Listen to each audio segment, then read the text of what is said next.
안녕하세요. 저는 결혼을 하고 효자가 되어버린 남편놈과 가부장적인 시부에게 질릴 대로 질려 이혼해버린 이혼녀입니다. 처음 결혼을 할 때만 해도 남편이 그렇게까지 효자놈은 아니었는데 시부의 재산 상속이라는 당근 앞에 세상에 둘도 없는 효자가 되어버리더라고요. 그러면 제가 어떻게 이혼까지 결심하게 되었는지 들어보실래요? 저와 남편은 평범한 맞선으로 만난 사이였어요. 첫 만남부터 대화가 잘 통했고 그 뒤로 만난 두 번째 만남과 세 번째 만남 역시 좋더라고요. 대화가 잘 통하는 건 물론이고 가지고 있는 가치관과 추구하는 결혼관 역시 비슷하다는 생각을 했어요. 그렇게 결혼을 전제로 한 연애가 시작되었고 3년의 연애 끝에 결혼까지 하게 되었습니다. 제가 그 긴 연애 기간 끝에 결혼을 결심하게 된 것은 바로 이것 때문이었어요. 저기 자기야, 난 다른 건 몰라도 제사 명절에 여자만 일하는 거 절대 이해 못해. 엄연히 이씨 집안 제사고 이씨 집안 조상 모시는 건데 왜 엄한 다른 집안 여자들만 고생해야 하는 거냐고. 그래서 하는 말인데 우리 결혼하게 되면 각종 집안 행사 때 당신도 나서서 일해줬으면 좋겠어. 아니, 해. 이게 내 결혼 첫 번째 조건이야. 그래, 그게 뭐가 힘들다고. 그렇지 않아도 명절 제사 때마다 우리 엄마 고생하는 거 나도 보기 싫었어. 이참에 나도 엄마랑 당신 좀 돕지 뭐. 돕는 거 아니고 그냥 하는 거야. 엄연히 따지자면 나랑 어머님이 돕는 거지. 그래, 알겠어. 알겠다고. 내가 말 실수했어. 앞으로 나도 같이 일할게. 그러니까 나랑 결혼해 줄 거지? 저는 명절이나 제사 등 시댁 집안 행사에 오로지 여자만 일하는 것을 불합리하다고 생각하는 사람이었고, 그런 제 의견을 남편 또한 수용할 것이라 약속도 약속했었죠. 제가 이런 약속을 한 것에는 또 다른 이유가 있었어요. 그건 바로 시부 때문이었는데, 시부는 가부장적으로는 둘째가라면 서러운 사람이더군요. 그 어렵다는 상견례 자리에서도 시부는 시모에게 물 좀 달라, 먹거리를 앞접시에 담아달라는 등 시켜먹기 바빴는데 그 모습을 보며 다른 건 몰라도 이 문제만큼은 꼭 짚고 넘어가야 한다 싶었던 것이죠. 그래서 약속도 약속한 것이었는데 제가 그런 약속을 받아내서일까요? 남편은 제 걱정과 우려와는 달리 가정에서 집안일을 아주 만족스럽게 잘해주더군요. 그렇게 남편에게 큰 만족감을 지내다 보니 결혼 후 첫 명절이 다가왔고 전 다시 한번 남편에게 강조 또 강조하고 시댁으로 향했습니다. 여보, 마지막으로 이야기할게. 무슨 일이든 함께 하는 거야. 알겠지? 만약 당신이 이 약속 지켜주지 않으면 난 앞으로 명절이나 제사 같은 모든 행사에서 절대 오지 않을 거야. 알겠지? 알겠어. 걱정하지 마. 나 집에서 일 잘하는 거 못 봤어? 그렇게만 하면 된다는 말이잖아. 정답. 우리 여보가 집에서만큼만 하면 입댈 것도 없지. 그래, 집에서보다 더 열심히 할 테니까 가. 이제 나 좀 믿어달라고. 마지막까지 다짐을 받아낸 저는 남편과 함께 시댁으로 들어섰고 주방엔 제 예상대로 시모 혼자 산더미 같은 일에 쌓여 땀을 뻘뻘 흘리며 일을 하고 계시더라고요. 이건 아니다 싶었어요. 시모도 함께 해준다면 일이야 빨리 끝나겠지만 이때껏 홀로 고생했을 날들이 떠올라 차마 보고만 있을 수가 없더라고요. 그래서 전 시모가 입고 있던 앞치마를 벗겨주며 이렇게 말했어요. 어머님, 이제 저희가 할 테니까 방에 들어가셔서 좀 쉬세요. 제 말에 시모는 못 들을 말이라도 들은 사람처럼 토끼 눈을 하고 절 보더라고요. 어머 아가, 이걸 어떻게 혼자 한단 말이야? 안 돼, 너 몸살나. 그냥 하던 대로 내가 할 테니 넌 옆에서 조금 도와놔줘. 그거면 충분해. 저 혼자는 못하죠. 그래서 어머님 아들이자 제 남편이 도와준다네요. 그러니까 괜히 걱정하지 마시고 가서 좀 쉬세요.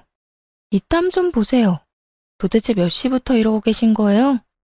저희 오면 같이 하시면 되는데, 일단 들어가서 좀 쉬세요. 그래, 엄마. 이제 들어가서 좀 쉬어요.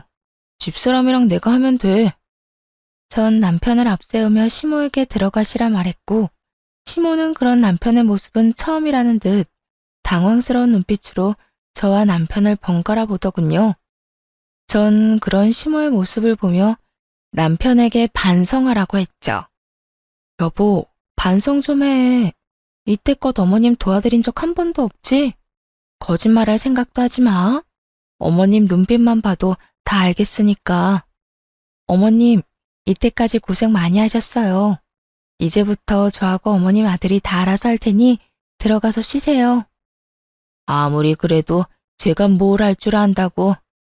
너만 더 힘들 거야. 그러지 말고 나도 같이 하마. 아니에요. 어머님 아들 일 잘해요. 집에서도 가끔 밥도 차리는데 저보다 더 맛있을 때도 있다고요. 그러니까 어머님은 이제 주방 해방하시고 방에서 좀 쉬세요. 그렇게 시모가 등 떠밀려 주방을 벗어나려는데 시부가 등장해 주방에 있는 남편을 보고 노발대발 아주 난리를 부리기 시작하더군요. 너 지금 주방에서 뭐 하는 짓이야? 얼른 못 나와? 당신은 뭐하고 서 있는 거야? 얼른 우리 장남 나오라고 못해? 아버님, 올해부턴 남편이랑 저랑 명절 준비하려고요. 어머님 나이도 있으신데 이제 주방 졸업시켜드려야죠. 뭐야? 재아가 네가 몰라서 그러는가 본데 우리 집에선 남자가 주방에 들어가서 뭘 하는 짓은 절대로 용납이 안 되는 그런 집안이다. 어디 남자가 주방 일을 해? 에이, 그런 집안 아닌 집안 따로 정해져 있는 것도 아니고 요즘 세상에 그런 말씀하시면 큰일 나요. 큰일이 나든 말든 나는 모르겠고 당장 못 나와? 시부는 몸까지 떨며 화를 내고 있었고 남편은 저와 시부의 눈치를 살피느라 눈이 가자미 눈이 되기 직전이더군요. 시모는 시부의 압박에 못 이겨 다시 주방으로 발길을 돌리고 있었고요.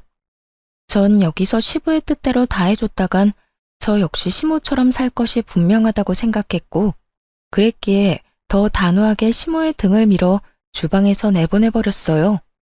그리고 남편을 바라보며 당신이 결정해 라는 무언의 압박을 보냈죠. 남편 역시 이런 제 눈빛에서 살기를 느꼈는지 아무 말도 없이 계란을 풀기 시작하더군요. 전 그런 남편을 보며 안도의 옅은 미소를 지었고 시부는 더 큰 화를 내며 고함을 지르기 시작했어요. 너 이 녀석! 지금 이 아비 말을 무시하는 게야? 당장 나오라는 말 못 들었어. 시부의 고함에 남편이 움찔하는 사이 전 시부에게 다가가 앞치마를 내밀며 이렇게 말했습니다. 아버님, 그렇게 싫으시면 아버님도 같이 해보세요. 막상 같이 해보시면 생각보다 괜찮으실 거예요. 제가 이랬더니 시부가 어떻게 했는 줄 아세요? 앞치마를 탁 쳐내버리곤 밖으로 나가버리더군요. 아예 집 밖으로 말이죠. 그렇게 시부가 밖으로 나가는 소리가 들리자 시모는 다시 저에게로 와 걱정과 우려 섞인 말을 하기 시작했어요. 아가, 너 어쩌려고 이래? 네가 몰라서 그러는데 네 시아버지 한번 화내기 시작하면 얼마나 무서운데. 네가 내 걱정되어서 그런 건 다 알지만 이젠 내가 네 걱정이구나. 어머님, 전 괜찮아요. 오늘 보시고도 그런 걱정이 되세요? 저는 걱정하지 마시고 앞으론 이런 힘든 일은 혼자 하지 마세요. 아들도 있고 며느리도 있는데 왜 혼자 이걸 다 하세요? 앞으로는 그러지 마세요. 시모는 어쩔 수 없다는 듯 고개를 끄덕였고 전 무사히 명절을 잘 보낼 수 있었습니다. 하지만 명절이 지나고 시부의 본격적인 복수가 시작되었죠. 아가, 네 시어머니가 몸이 안 좋아서 그러는데 와서 청소 좀 해라. 아가, 네가 해준 된장찌개를 먹고 싶구나. 아가, 오늘 볕이 좋아 이불을 빨아 널었더니 먼지 터는 게 문제구나. 퇴근하고 와서 먼지 좀 털려무나. 이렇듯 온갖 방법으로 저를 괴롭히려고 했었고 이 모든 연락은 제가 회사에 있을 시간에 심지어 받을 때까지 연락을 해대곤 했습니다. 상황이 이렇다 보니 일에 지장이 될 수밖에 없었고 다 무시할 수도 없는 상황이었어요. 제가 무시를 한다면 시무가 저를 대신해 들들 볶일 것이 자명했기 때문이죠. 그래서 전 시댁을 가되 절대 혼자 가지 않았어요. 남편을 대동해서 갔죠. 제가 청소를 하게 되면 남편에겐 식사 준비를 시켰고 제가 식사를 준비하게 되면 남편은 이불 빨래를 시켜버렸어요. 이불 먼지를 털던 날에는 그 어두운 밤에 잔디를 뽑는 것을 시켜버리기도 했죠. 저를 골탕 먹이러 일을 시키면 시킬수록 남편이 더 고생하는 것이 보이자 시부는 칠순을 핑계로 말도 안 되는 요구를 하기 시작하더군요. 나 이번에 칠순 잔치하기 전에 하고 싶은 게 있다. 생신 선물 말씀하시는 거죠? 뭐 가지고 싶으신 거 있으세요? 그럼 새로운 집이 가지고 싶다. 네? 집이요? 이사하시려고요? 아니, 이 집에 정이 많이 들어서 이사는 싫고 집 리모델링 좀 해다오. 리모델링이요? 아버님, 그게 한두 푼 드는 것도 아니고 저희한테 그렇게 큰 돈이 어디 있어요. 부모가 원한다는데 빚이라도 내서 해줘야 할 거 아니야. 구조도 좀 바꾸고 싶고 집도 영 어수선해서 안 되겠어. 그러니까 이번에 꼭 너희가 해줬으면 싶구나. 빚이라도 내서 해내라는 말을 듣는데 정말 기가 차서 콧방귀가 다 나더라고요. 어떻게든 부모가 자식에게 빚까지 내서 쓸데없는 리모델링을 해달라고 할 수 있는 것인지 이해도 되지 않았고요. 저희 시댁이요. 그렇게 오래된 구축 단독주택도 아니었고 구조도 꽤 잘 빠진 데다가 시무가 워낙 시부 닥달에 쓸고 닦고 해서 모델하우스보다 더 깨끗하게 잘 정리정돈된 집이에요. 그런데 그런 집을 싹 뜯어 고치겠다고 하니 이건 더 들어볼 필요도 없이 저를 초장에 잡겠단 말로밖에 들리지 않더라고요. 그래서 전 시부를 보며 단호하게 말했죠. 아버님, 저희 그럴 돈 없어요. 아버님 원하시는 대로 다 해드리려면 몇백이 아닌 몇천이 들 건데 그걸 빚내서 해드리고 저희는 어떻게 생활하고 살아요? 저희는 손가락만 빨고 살 순 없잖아요. 하여튼 아버님이 뭐라고 하시든 저의 능력이 안 돼 리모델링을 못 해드리니 섭섭해도 이해해 주세요. 그러면 저희 가볼게요. 전 긴 말 들을 것도 없이 남편의 팔을 잡아 끌어 집으로 돌아왔고 돌아와 남편에게 하소연하고 있으니 남편의 전화기로 시부한테서 연락이 오더군요. 전 남편에게 스피커폰을 해서 받으라고 했고 남편은 제가 시키는 대로 전화를 받았어요. 이 한심한 놈아, 이런 식으로 계속 이 마누라한테 질질 끌려다닐 거야? 에이, 아버지, 제가 또 언제 질질 끌려다녔다고 그러세요. 집사람 말이 다 맞으니까 그냥 듣고만 있었던 것뿐이지. 맞기는 뭐가 맞아? 이러니까 내가 너 보고 한심하다고 하는 거야. 너 그런 식으로 마누라한테 끌려다니면 죽도 밥도 안 돼, 이 녀석아. 집안의 가장이 큰 소리 쳐야 가정이 올바르게 돌아가지. 어디 안 여자가 가장보다 큰 목소리를 내? 너 이 아버지 말 새겨들어. 너 그대로 네 마누라 말 듣고 살다간 다 늙어서 밥 한 그릇도 못 얻어먹어, 이 녀석아. 에이, 집사람 그런 여자 아니에요. 그리고 밥 좀 못 얻어먹으면 뭐가 어때서요? 제가 차려 먹으면 되죠. 저 요리 잘해요, 아버지. 남편은 시부의 호통을 요리조리 잘도 피해 다녔고 시부는 그런 남편의 대답에 도저히 안 되겠다 싶었는지 최후의 조건을 내걸더군요. 저로서는 정말 가관일 수밖에 없는 조건을 말이죠. 너, 이 아비 말 잘 들어라. 만약에 네가 이번에 네 마누라 제대로 휘어잡아서 우리 집 리모델링 해주면 내가 내 재산 다 주마. 네 누나는 땡전 한 푼 주지 않고 너 다 준다 이 말이야. 정말이세요? 정말 누나하고 나누는 게 아니라 저 다 주신다고요? 그래, 네가 원하면 내가 각서도 써주마. 그러니까 네 마누라는 네가 알아서 휘어잡고 살아. 그 증거로 우리 집 리모델링도 해주고. 너도 알지? 이 아비가 한 푼 두 푼 모은 돈이 꽤 된다는 거. 네 마누라 말 듣고 리모델링 비용 아끼다간 더 큰 재산 잃게 되는 꼴이란 거 명심하고 앞으로 알아서 행동해. 시부의 말도 안 되는 조건에 저는 코웃음이 나는데 남편은 저와는 생각이 전혀 다른지 시부의 전화를 끊고선 눈을 반짝이며 저를 보더라고요. 왜? 뭐?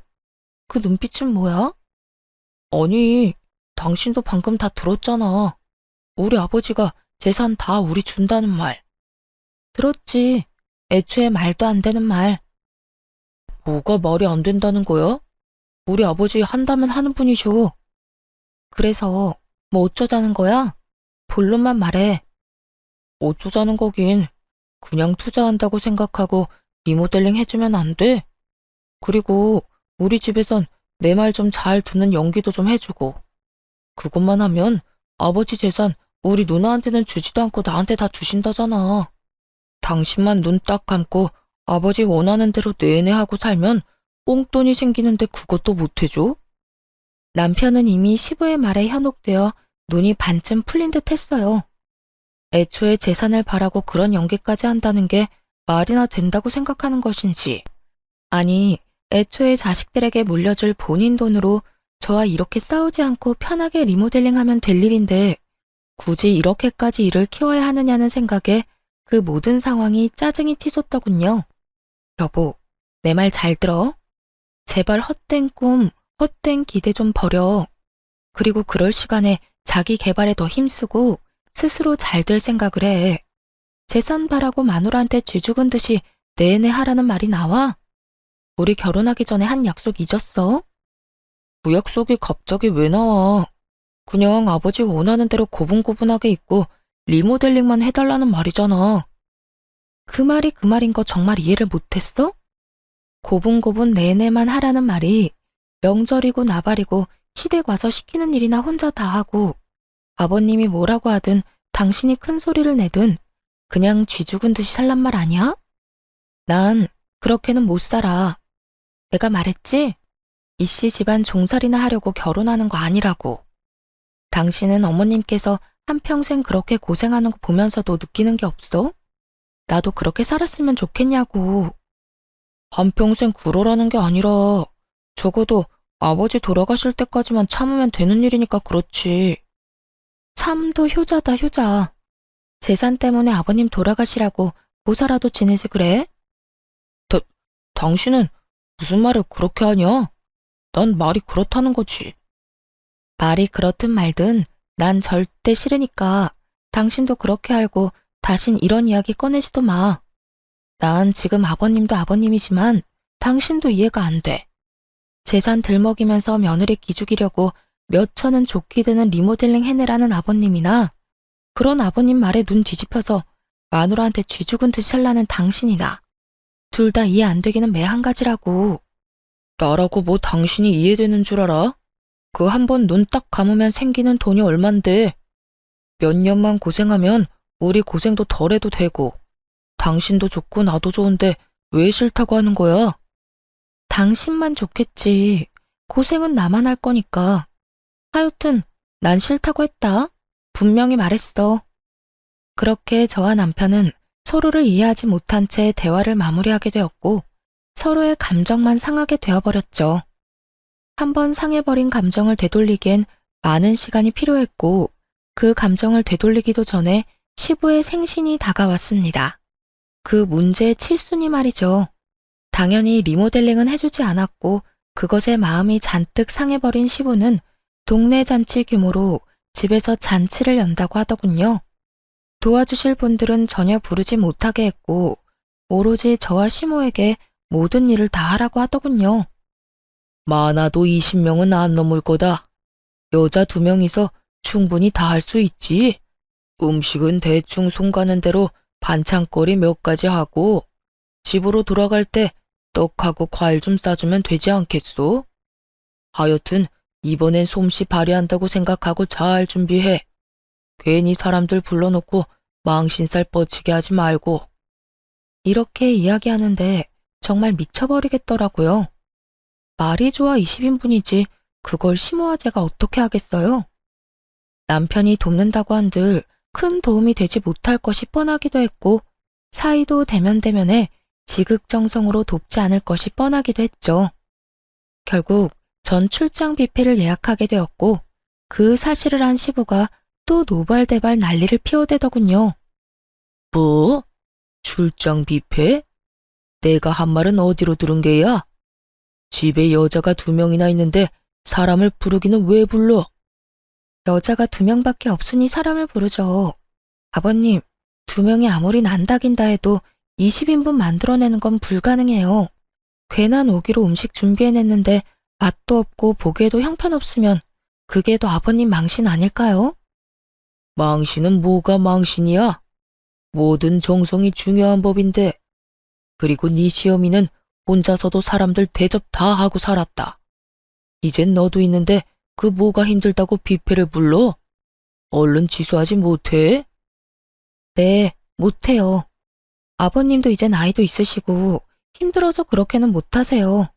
때려 죽이신다 해도 안 되는 건 안 되는 거라고요.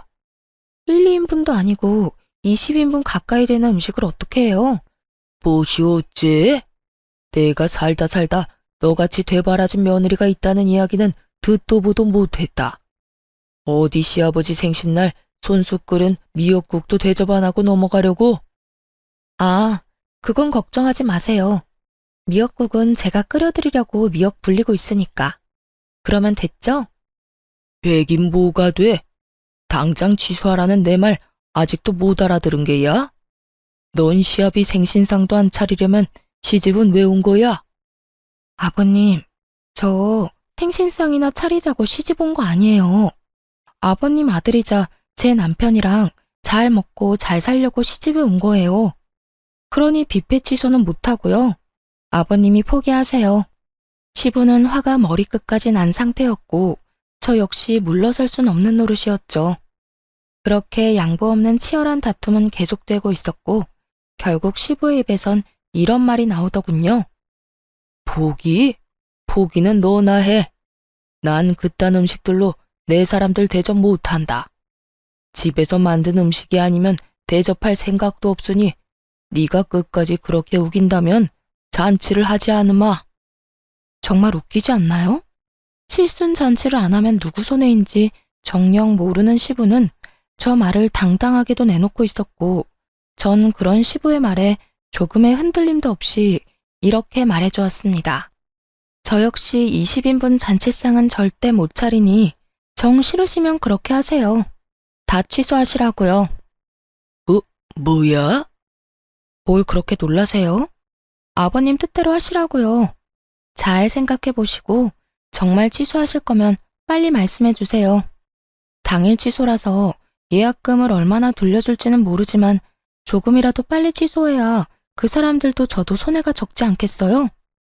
시부는 제 말에 헛기침을 했고 전 그런 시부의 모습에서 절대 취소하지 않겠구나 확신했죠. 시모 역시 같은 생각이었는지 평소 시부가 좋아하던 음식 몇 가지를 준비하기 시작하더군요. 저 역시 그래도 미역국은 제 손으로 끓여드리기 위해 미역국을 끓이기 시작했고 시부는 그 모든 음식이 끝날 때까지 아무런 말도 꺼내지 않더군요. 네, 결국 시부가 고집은 꺾은 것이었죠. 그렇게 음식이 완성되는 동안 남편놈은 저를 약올리기라도 하듯 시부의 옆에 앉아 TV를 보며 깔깔거리기 바빴고 저는 그런 남편에게 눈치를 줘봤지만 남편놈은 제 모든 시그널을 무시하기 바쁘더군요. 생각 같아선 약속대로 다 엎어버리고 돌아가고 싶은 마음이 굴뚝이었지만 다른 날도 아니고 칠순이니 일단 도리는 다 하자는 마음에서 시모와 함께 상차림까지 모든 준비를 마쳤습니다. 그 후 사돈의 팔종까지 온갖 지인들이 시댁에 들이닥쳤고 어떻게 손님 대접을 했는지도 모를 만큼 바쁜 시간이 지나갔어요. 무사히 손님을 보내고 뒷정리를 다 하고 앉으니 편히 쉬고 있던 시부가 그때만 기다렸다는 양 시모에게 또 일을 시키기 시작하더군요. 앉지 말고 가서 시원한 꿀물이나 한 잔 타와. 아까 술을 좀 먹었더니 시원한 꿀물을 먹고 싶어. 듣는 제가 화가 치솟는 그 상황에 시모는 익숙하다는 듯 주방으로 가더니 이내 꿀물 한 잔을 가지고 와 시부에게 내밀더군요. 거기까지만 해도 어이가 없는데 시부는 시무가 타준 꿀물을 입에 대지도 않고 거칠게 잔을 탁 하고 내려놓더군요. 시원한 거라고 했잖아. 시원한 거 몰라? 얼음에 타달라는 말이잖아. 하여튼 뭐 하나 제대로 하는 일이 없어. 이거는 당신이나 마시든가 하고 당장 얼음 가지고 와. 아이고, 그냥 좀 먹어요. 아까 손님들 대접한다고 얼음 다 쓰고 없어요. 없으면 사오면 되는 거 아니야? 요즘 세상이 얼마나 좋아졌는데. 당장 편의점 가서 얼음 사와 당장. 내가 이런 것까지 일일이 가르쳐 줘야겠어? 제가 나서면 시무가 곤란해질까 싶어 웬만하면 그냥 두고만 보려고 했는데 도저히 가만히 있을 수가 없더라고요. 고생했다. 오늘 많이 힘들었지. 이런 말 한마디만 해줘도 제 맘이 그렇게까지 화가 나지 않았을 텐데 시부는 그런 말은 아예 뇌 속에 존재하지도 않는 사람처럼 구는데 정말 참을 수가 없는 지경이었어요. 그래서 전 결국 시부의 옆에 앉아 부른 배를 통통 두드리고 있는 남편을 보며 이렇게 말했어요. 여보가 좀 다녀와. 내가? 그러면 어머님이 가셔? 아님 내가 가? 우리 둘 다 이때껏 차리고 치우고 하다가 이제 궁둥이 붙이고 앉은 거 못 봤어? 당신 보니까 소화도 안 되는 것 같은데 당신이 좀 다녀와. 얼른. 아버님 지금 당장 얼음 넣은 꿀물이 드시고 싶다잖아. 아무리 저와의 감정이 좋지 않더라도 양심이 있다면 그리고 제자리에 잘 달려있다면 당연히 남편이 가줄 거라 생각했습니다. 그만큼 시무와 저는 눈코 뜰 새 없이 고생을 했고 그에 비해 남편은 앉은 자리에서 먹느라 바빴으니까요. 그런데 남편은 이런 저의 예상을 와장창 조각내버리는 말을 짓거리기 시작하더군요. 나? 싫은데? 너 지금 배불러서 꼼짝도 하기 싫어. 그러니까 엄마가 정 걱정되면 당신이 가. 그러면 되겠네. 그 순간 남편과 제가 했던 약속들이 제 뇌리를 스쳐가고 철석같이 고개를 끄덕이며 약속 또 약속하던 남편의 얼굴이 산산조각이 나더군요. 시부는 남편의 말에 우리 아들 잘한다는 듯 긍정의 고개를 끄덕이고 있었고 전 그 모습에 더욱 화가 치솟았어요. 당신 진짜 적당히 좀 해. 나랑 한 약속 기억 안 나? 당신이 이런 식으로 하면 나도 가만히 있지 않는다고 했을 텐데. 그리고 굳이 약속이 아니라도 이 정도는 해줄 수 있잖아. 오늘 하루 종일 고생한 어머님이랑 내가 안쓰럽지도 않아? 안쓰럽기는 무슨? 우리 엄마는 당신 시집 오기 전에 더한 일도 혼자 다 했어. 그리고 당신도 그래. 시집 왔으면 시댁 가풍에 따라야지. 그까진 약속이 뭐라고 이렇게 날 들들 볶아대는 거야? 그까진 약속 각서라도 쓴 것도 아니고 난 할 만큼 했거든. 그러니까 당신이나 적당히 해. 우리 부모님 다 듣는 데서 이게 뭐 하는 짓이야? 감히 하늘 같은 남편한테. 하늘 같은 남편? 그래, 하늘 같은 남편. 그리고 말이 나왔으니까 하는 말인데 당신만 참으면 우리 집에 큰 소리 날 일도 없어. 큰 소리만 안 나겠어? 나도 편안하게 우리 아버지 재산 다 받을 수도 있고 그러면 나만 좋은 거 아니라고 했잖아. 그 재산 받으면 나 혼자 다 쓰는 것도 아니고 다 우리 거가 되는 건데 당신이 조금만 우리 아버지 비위 좀 맞춰주면 안 되냐? 꼭 이렇게 사사건건 다 걸고 넘어져야겠어? 그 순간 머릿속이 하얘지며 이혼이 떠오르더군요. 말이 좋아야 비위이지 남편 말은 그야말로 시댁 종노릇이나 하면서 평생 살라는 말인데 그걸 제가 왜 참고 살아야 하나 싶었어요.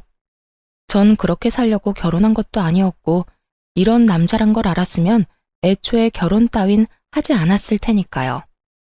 내가 사사건건 다 걸고 넘어지는 게 아니라 사사건건 말도 안 되는 소리를 아버님이랑 당신이 하는 것뿐이야. 그리고 난 그딴 돈 필요 없거든? 내가 말했지? 그 돈 받을 때까지 고생하는 사람은 나뿐이라고. 당신만 귀한 자식 아니야. 나도 우리 집에선 귀한 딸이라고. 그러니까 남의 집 귀한 자식 종 취급할 생각하지 마. 이게 무슨 종 취급이야. 어른한테 말대꾸하지 말고 좋은 게 좋은 거라고 하면서 잘 살자는 말인데. 아버님은 제 손으로 물 한 잔 떠다 먹는 법이 없고 당신 또한 그런 아버님 옆에 앉아서 날 부려먹겠다고 눈을 반짝이고 있으면서 종 취급이 아니라고? 입은 삐뚤어졌어도 말은 바로 해라. 그게 종 취급이야. 가만히 앉아서 남자라는 이유로 여자들 부려먹는 거. 아버님이야.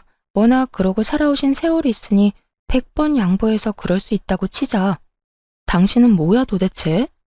보고 배울 게 없어서 지금 그딴 걸 배워? 내가 진짜 살다 살다 이렇게까지 사람 무시하는 몰상식한 사람들은 처음이야.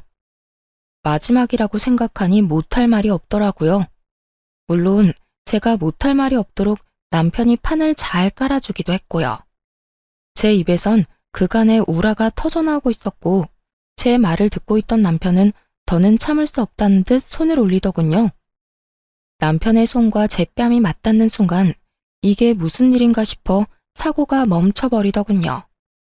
이게 현실인가 꿈인가, 정말 이게 현실이 맞나 하는 생각에 혼란스럽게까지 했습니다.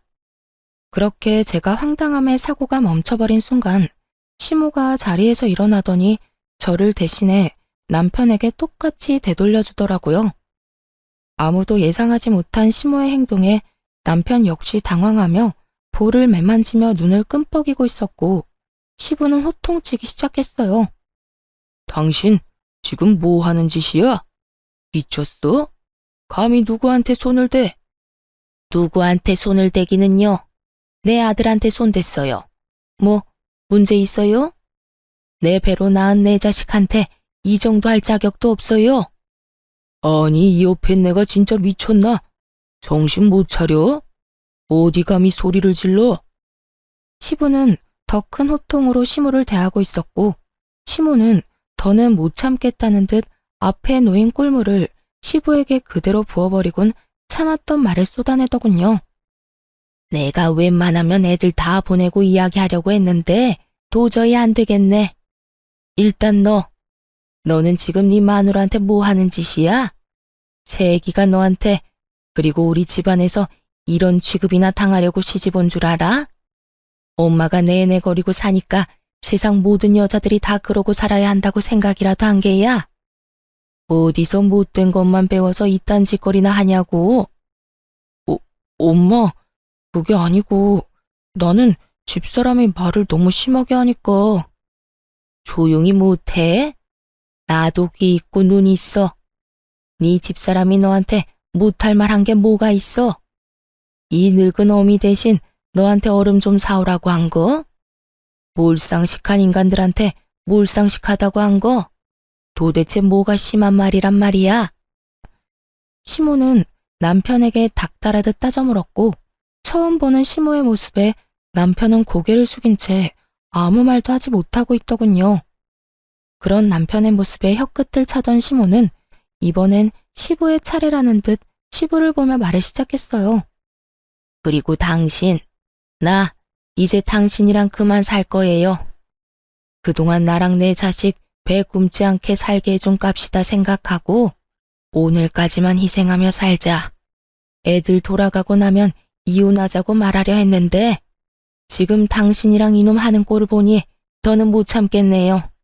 이혼합시다 우리. 갑작스러운 이혼 통보에 시부는 당황한 듯 말을 되물었지만 시모는 꽤 오랫동안 오늘만을 기다린 사람처럼 담담하게 말을 꺼내더라고요. 뭐? 이혼? 지금 이혼이라고 했어? 그래, 이혼. 나라고 마냥 좋아서 당신 참고 산 거 아니에요. 그저 자식들 시집장가만 다 보내고 나면 나도 당신 떠나 편하게 살 거라고 오늘만 기다리고 꾹 참고 살았다고. 오늘 당신 칠순잔치까지 딱 해주고 조용히 이혼하려고 했더니 어떻게 당신은 사람을 그렇게까지 부려먹을 수가 있어? 얼음이 없어서 꿀물을 못 마시겠다고? 그깟 얼음이 뭐라고? 하루 종일 제대로 한 번 앉지도 못하고 일한 사람을 그렇게나 못 살게 구냐고. 끝까지 사람을 이렇게까지 질리게 만들 수가 있는지. 난 이제 당신한테 남은 정도 없어요. 그러니까 이혼합시다. 제발. 당신 진짜 미쳤어? 제정신 아니야? 당신 나이 60이 넘어서 이혼은 무슨 이혼이야? 그래요. 평생을 종처럼 살다 보니 벌써 60이나 됐습니다. 그래서 앞으로 남은 여생은 누구 집 종이 아니라 나 자신으로 살고 싶어요. 그러니 이혼해요. 나 이제 당신 손발로 그만 살고 싶다고. 지금 나랑 이혼하면 돈이라도 챙길 수 있을 줄 알아? 내가 재산이라도 나눠줄 거라 생각하는가 본데 난 절대 땡전 한 푼 못 줘. 그건 걱정하지 말아요. 내가 변호사 만나서 알아보니 내 몫으로 적당히는 받을 수 있다고 합니다. 변호사? 자네 변호사까지 알아봤어? 말했잖아. 꽤 오래 준비했다고. 그러니까 시끄럽게 굴지 말고 조용히 이혼해요. 아가, 가자. 너도 여기 더 있어봤자 좋은 꼴 못 본다. 네, 어머님. 결국 시모는 이혼을 통보해버렸고 저 역시 남편과의 이혼을 생각하고 있었으나 일단 상황이 그러하니 아무 말 않고 시모를 모시고 집으로 돌아왔어요. 저희 집에 들어서자마자 시모는 긴장이 풀리는지 그대로 주저앉아 저를 보며 미소를 지어 보이더군요. 전 그런 시모에게 엄지척을 해드렸고요. 어머님, 대단하세요. 도대체 언제부터 준비하신 거예요? 그저 참고 사실 줄 알았는데. 한평생 계획하고 있었지. 처음엔 이혼이 무서워서 못했고, 그 뒤론 자식들 배불리 키우느라 못했고, 그 뒤론 자식들 결혼시키느라 또 못하고, 그렇게 키운 자식이 너한테 하는 꼴을 보는데 내가 아차 싶더구나. 저 녀석이 날 보고 커서 당연히 여자는 참고 사는구나 싶은지 오늘 저딴 식으로 구는 걸 보는데 아가야, 내가 미안해. 그런 험한 꼴 당하게 해서 말이다. 아니에요, 어머님. 자식 잘못이 다 부모 잘못이 아니에요. 그러니 그런 생각하지 마세요. 그렇게 시모와 전 한참 동안 대화를 나누었고 대화를 나누고 있으니 남편이 씩씩거리며 집으로 들어오더니 득달같이 시모에게 화를 내기 시작하더군요. 엄마, 나이 먹고 이혼은 무슨 이혼이야. 이때까지 잘 살았잖아. 네 눈엔 엄마가 잘 산 것 같아? 엄마 하루하루 네 아빠 때문에 피 말리면서 살았어. 난 이제 하루를 살더라도 내 생각만 하고 내가 살고 싶은 대로 살 거니까 너도 아무 말 하지 마. 엄마 지금도 마음대로 살고 있잖아. 집에서 아빠가 벌어둔 돈 쓰면서 집안일이나 하면서 편하게 살고 있으면서 뭐가 그렇게 불만이 많아? 그냥 살던 대로 살아. 나이 먹고 이게 무슨 주책이야? 그 말을 듣고 있는데 시모보다 제가 더 화가 나 참을 수가 없더군요. 같은 여자로서 딸 같은 마음에서 말이죠. 저는 그대로 일어나 남편에게 다가가 남편놈 싸대기를 시원하게 날려버렸어요. 그리곤 정신을 차리지 못하는 남편을 향해 쓴소리를 시작했죠. 정신 좀 차려. 네 눈엔 어머님 우는 건 보이지도 않아? 어머님 속 다 문드러지는 건 보이지도 않냐고. 어떻게 아들이라는 놈이 며느리인 나보다도 자기 엄마를 더 몰라? 어떻게 된 아들이 엄마 가슴에 대못을 받고 있냐고. 제가 소리를 지르며 바른 말을 하자 남편은 악에 바친 듯 욕을 하며 저에게 상관 말라고 고함을 지르더군요. 너 미쳤어? 감히 누구 얼굴에 손을 대? 그리고 이건 우리 집 문제야. 네가 뭔데 혼수질이야? 저리 비키지 못해? 그런 남편의 모습을 보는데 그제야 이혼에 대한 2000% 확신이 들더라고요. 시댁에서 이혼을 마음먹는 그 순간에도 혹시나 아주 혹시나 홧김이 아닐까 하는 우려가 아주 깨끗이 씻겨 내려가는 기분이었죠. 그래, 내가 무슨 자격이 있다고 상관을 하겠어. 나 이제 당신이랑 이혼할 건데 이건 좀 아니긴 하다. 그렇지? 뭐야? 이혼? 이혼이 무슨 전염병이야? 너도 나도 다 이혼하게? 정신 차려. 아무리 화난다고 해도 그런 말 함부로 하는 거 아니야. 홧김 아니고 진심. 아까 당신 집에서 이야기하고 싶었는데 그땐 홧김이 아닐까, 후회하진 않을까 멍청하게도 고민돼서 말 못했거든. 그런데 당신 이따위로 최악인 모습 보니까 비로소 확신이 선다. 이혼해, 우리. 난 당신 같은 놈이랑 더는 못 살아. 아니, 안 살아. 저는 단호했고, 그런 저의 태도에 남편은 모든 걸 시모의 탓으로 돌리기 시작하더군요. 아니, 이까진 일로 무슨 이혼이야. 이게 다 엄마 때문이잖아. 괜히 별거 아닌 일로 이혼하자고 말 꺼내서 이 사람까지 이혼 타령하는 거 아니야. 어떻게 책임질 거야? 남편은 끝까지 최악의 배우자이자 최악의 아들이었고, 전 그런 남편에게 확실하게 사실만을 말해줘야 했습니다. 야, 누굴 탓해 지금? 우리가 이혼하는 건 그 누구의 탓이 아니라 오로지 당신 때문이야. 당신이 하는 행동이 우리의 약속과는 너무나도 달랐고, 그런 행동을 하면서도 당신은 어쩔 수 없어 미안해하는 게 아니라 너무나도 당당하게 당연하다는 듯 그런 행동을 했어. 난 그런 당신 행동에서 더는 당신 같은 인간을 믿고 살 수 없다고 생각했고, 지금 이 순간까지 어머님 탓만 하는 당신 행동 때문에 이혼을 확신하게 된 거야. 그러니까 어머님 탓할 생각은 하지도 마. 참나, 야, 누가 이혼하자고 하면 무서워할 줄 알아? 나도 좋다 이거야. 우리 아버지가 너랑 이혼하고 오면 더 좋아하시겠네. 그렇지 않아도 너 같은 며느리는 꼴도 보기 싫다고 노래를 부르셨는데, 이혼했다고 하면 그 재산 당장 다 물려주시지 않겠어? 난 그 재산 받아서 떵떵거리면서 잘 살 테니 그때 가서 후회나 하지 마. 너나 후회하지 마. 그 재산이 진짜 당장 네 손에 들어올 것 같아? 당신이 당신 아버지를 몰라도 너무 모르네. 내가 모르긴 뭘 몰라. 아마 모르긴 몰라도 이혼했다고 하면 재산 다는 아니더라도 크게 한몫 떼주시겠지. 하여튼 이혼해 줄 테니까 나중에 울고불고 매달리지나 마. 엄마도 마찬가지야. 아버지가 엄마한테 재산 한 푼도 안 준다고 했거든. 그러니까 아버지 화 더 돋우지 말고 집으로 들어오는 게 좋은 거야. 그러면 나는 먼저 가 있을 테니 두 사람 다 생각 잘하라고. 남편 놈은 끝까지 헛된 기대를 품고 집을 나가버렸고, 저와 시모는 그런 남편 놈의 뒷모습을 보며 동시에 혀끝을 찼습니다. 그렇게 시모와 저의 이혼은 진행되었어요. 우선 저는 부당한 대우를 이유로 시부와 남편에게 위자료를 청구했고, 많지 않은 금액이지만 어찌되었든 위자료를 받을 수 있었어요. 그리고 시모 역시 시부에게 위자료와 총 재산의 절반을 분할받고 제대로 이혼할 수 있게 되었네요. 끝까지 이혼을 거부하던 시부는 이혼이 선고되던 그날 눈물까지 흘리며 시모에게 매달리는 모습을 볼 수 있었죠.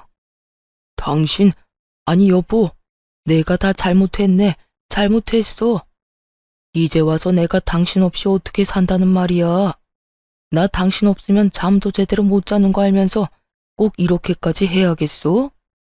네, 이렇게까지 해야겠어요. 잠을 못 자면 정신병원에 가보세요. 요즘 약 잘 나와서 아마 금방 잠들 수 있을 거예요. 여보, 그러지 말고 잘 생각해봐. 내 나이도 그렇고 당신 나이도 그렇고 서로 의지하고 등이나 긁어주면서 잘 살아야 할 나이인데 지금 이혼해서 어쩌자고 이러는 게야? 어쩌긴요. 나는 나대로, 당신은 당신대로 잘 살자고 이러는 거죠. 나는 이제 당신이 없어야 잘 살 것 같으니 다신 연락도 하지 말고 소식도 전하지 말고 살아요. 그러면 잘 가고 저승길에서도 마주치지 맙시다. 시모는 애걸복걸하며 매달리는 시부를 뿌리치고 가버렸고, 전 남편은 끝까지 저에게 후회할 거라며 아주 희망에 차 있더군요. 당신, 후회하지 마. 이제 아버지 재산 다 받으면 우리 고생도 다 끝일 텐데 그때 가서 후회하지 말라고.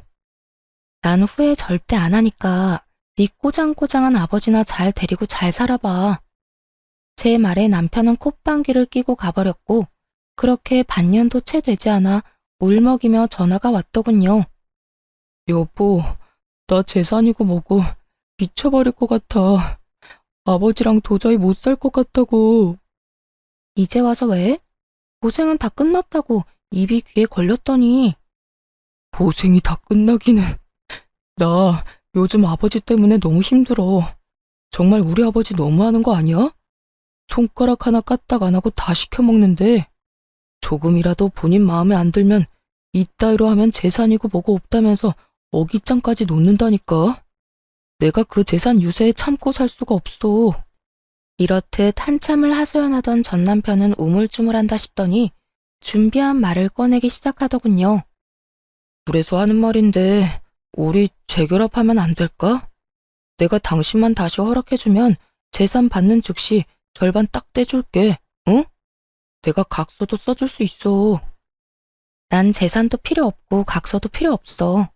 그러니까 제발 정신 좀 차리고 나한테 연락하지 마라. 한 번 더 나한테 연락하면 진짜 경찰에 스토킹으로 신고할 거니까. 그 후 경찰이 무섭긴 했는지 전 남편에게 연락이 오지 않았습니다. 들리는 소문엔 결국 전 남편은 전 시부의 만행을 이겨내지 못하고 집을 나와버렸다고 하더군요. 전 남편이 나오며 다시 부려먹을 사람이 사라진 전 시부는 시모 사는 곳까지 알아내 매일같이 찾아가 빌었다고 하고요. 그렇게 빌어본들 마음이 바뀔 리가 없었고 어머님은 문조차 열어주지 않고 접근 금지 신청까지 해버렸다고 하더군요.